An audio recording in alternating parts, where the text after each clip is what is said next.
കോൺഗ്രസ് നേതാക്കൾ സഞ്ചരിച്ച വാഹനം പരിശോധിച്ചതിൽ ഗൂഢാലോചനയെന്ന് കോൺഗ്രസ്. കരുതിക്കുട്ടി നേതാക്കളെ അപമാനിക്കാനുള്ള ശ്രമമാണെന്ന് നേതാക്കൾ ആരോപിച്ചു. രാഷ്ട്രീയം ചർച്ച ചെയ്യാതിരിക്കാനുള്ള കോൺഗ്രസിന്റെ അടവാണ് വിവാദത്തിന് പിന്നിലെന്ന് CPIM കുറ്റപ്പെടുത്തി. കോൺഗ്രസ് നേതാക്കളുടെ വാഹനങ്ങൾ ഏകപക്ഷീയമായി തെരഞ്ഞെടുപ്പ് സ്റ്റാറ്റിക് സർവൈലൻസ് ടീം പരിശോധിക്കുന്നുവെന്നാണ് ആക്ഷേപം. ആളെ തിരിച്ചറിഞ്ഞിട്ടും മുഖത്ത് ടോർച്ചടിച്ചൊക്കെ പരിശോധന നടത്തുന്നത് ജനപ്രതിനിധികളെ അപമാനിക്കാനുള്ള ശ്രമമാണെന്ന് കോൺഗ്രസ് ആരോപിക്കുന്നു.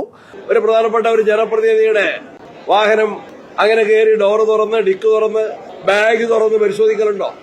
ആരുടെയെങ്കിലും പരിശോധിച്ചോ? അതേസമയം വിഷയം തിരിച്ചടിയാകുമോ എന്ന ആശങ്കയിൽ പ്രതികരിക്കാതെ ഒഴിഞ്ഞുമാറുകയാണ് പ്രതിപക്ഷ നേതാവ് VD സതീശൻ. വ്യക്തിവിവാദത്തിൽ ഒന്നും പറഞ്ഞിട്ടില്ല, ഒരു പ്രതികരണമില്ല. രാഷ്ട്രീയം ചർച്ചയാക്കാതെ വിവാദങ്ങൾക്ക് പുറകെ പോകുന്നത് കോൺഗ്രസ് തോൽവി ഭയക്കുന്നത് കൊണ്ടാണെന്ന് CPIM സംസ്ഥാന സെക്രട്ടറി MV ഗോവിന്ദൻ കുറ്റപ്പെടുത്തി.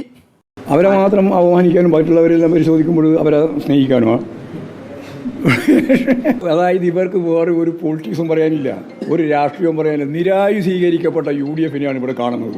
UDF-ഉം LDF-ഉം തെരഞ്ഞെടുപ്പിൽ കള്ളപ്പണം ഒഴുക്കാൻ വേണ്ടി ഉണ്ടാക്കുന്ന പുകമറ നാടകമാണ് ഇപ്പോഴത്തെ വിവാദമെന്ന് BJP-യും കുറ്റപ്പെടുത്തുന്നു.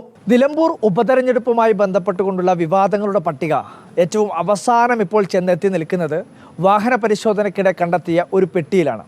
തെരഞ്ഞെടുപ്പിന് ദിവസങ്ങൾ മാത്രം ശേഷിക്കെ വിവാദങ്ങൾ ഇനി ഏതൊക്കെ തലത്തിലേക്ക് പോകുമെന്നുള്ള കാര്യം കാത്തിരുന്നു കാണാം.